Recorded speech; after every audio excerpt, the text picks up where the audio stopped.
Jake lay sprawled across his bed, shirtless, his muscular frame glistening faintly under the dim glow of his desk lamp. His room was a chaotic shrine to his life as a jock. Gym bags filled with half-used supplements sat in one corner, cleats lay abandoned near the door, and posters of famous athletes covered the walls. A laptop rested on his thighs, propped open just enough to be functional. He stretched lazily, his hand gripping a bottle of lotion on his nightstand. Jake wasn't shy about anything.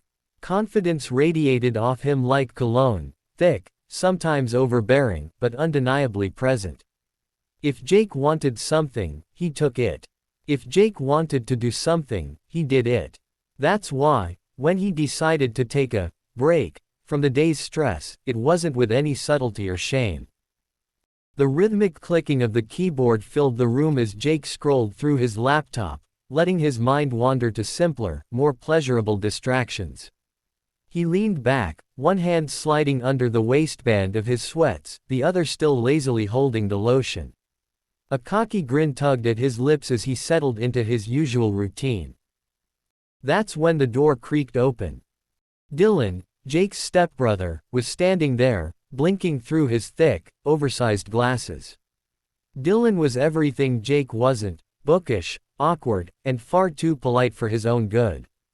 He was clutching a textbook to his chest, his expression oscillating between confusion and panic as he registered the scene before him. What are you doing?" Dylan finally asked, his voice high-pitched with disbelief. Jake didn't even flinch. He barely glanced up, his hand continuing its movement without pause. "What's it look like I'm doing?" he said, his voice dripping with amusement. Dylan's face turned bright red. You left the door unlocked," he stammered, his words tumbling out in a rush. "Who does this with the door unlocked?" Jake smirked, leaning back further and shrugging one shoulder. "A guy who's got nothing to hide." Dylan groaned, pinching the bridge of his nose. "Jake, seriously, this is inappropriate. You can't just do that with people around." Jake finally looked up, locking eyes with his stepbrother. "Relax, man. It's not like I invited you in. You're the one who barged into my space.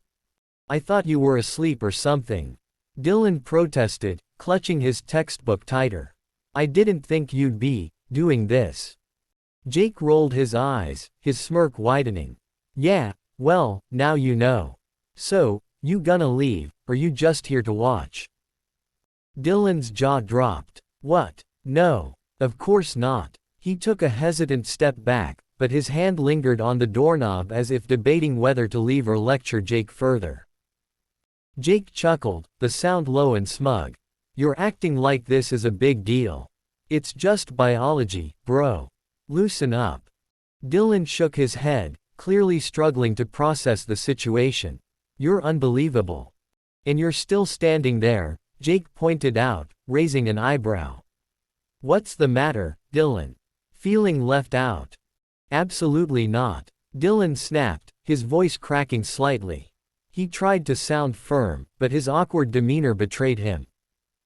Jake's grin widened. He shifted his position slightly, the movement casual but deliberate enough to make Dylan avert his gaze. "Look, you can stand there being all uptight, or you can make yourself useful. Your call." Dylan's eyes snapped back to Jake, wide with disbelief. "Make myself useful? What does that even mean?" Jake shrugged again, his tone infuriatingly nonchalant. "I'm just saying, maybe you could help me out. You know, take one for the team." Dylan sputtered, his face somehow turning an even deeper shade of red. "You're insane." "I'm not. There's no way this is ridiculous." Jake leaned back, resting his hands behind his head and grinning up at Dylan. "All right, suit yourself. But you can't unsee this, so." Dylan groaned, looking like he wanted to melt into the floor. "Fine," he blurted out, throwing his textbook onto the bed. "If it'll get you to stop talking, I'll help. But this is purely out of pity." Jake smirked triumphantly. "Knew you'd come around." Dylan muttered something under his breath, probably a string of insults Jake didn't care enough to catch, as he sat on the edge of the bed. His movements were hesitant, his posture stiff, but Jake didn't seem to notice or care. "Relax, dude," Jake said, his tone dripping with the same cocky charm he used on everyone. "It's not that deep." "Easy for you to say," Dylan grumbled, glaring at Jake. "You're not the one who just got dragged into this." Jake chuckled, leaning back further and closing his eyes. "Oh, come on. You'll be fine. Just go with the flow." Dylan shot him a look but didn't argue. He took a deep breath, clearly trying to convince himself that this wasn't the weirdest thing he'd ever done. As he reached out to grab the lotion, his hand hesitated for just a moment before he got to work. Jake, of course, took it all in stride. He let out a contented sigh, his head sinking further into the pillow as he relaxed completely. "See, that's not so bad, is it?" Dylan didn't answer, too focused on the task at hand to respond. His movements were mechanical, his expression one of grim determination. Jake, meanwhile, looked like he was enjoying himself more than ever, his usual arrogance dialed up to 11. Minutes passed, the room silent except for Jake's steady breathing and the faint creak of the bed. Finally, with a sharp inhale and a low groan, Jake let out a satisfied laugh. "And that," he said, his voice smug, "is how you finish strong."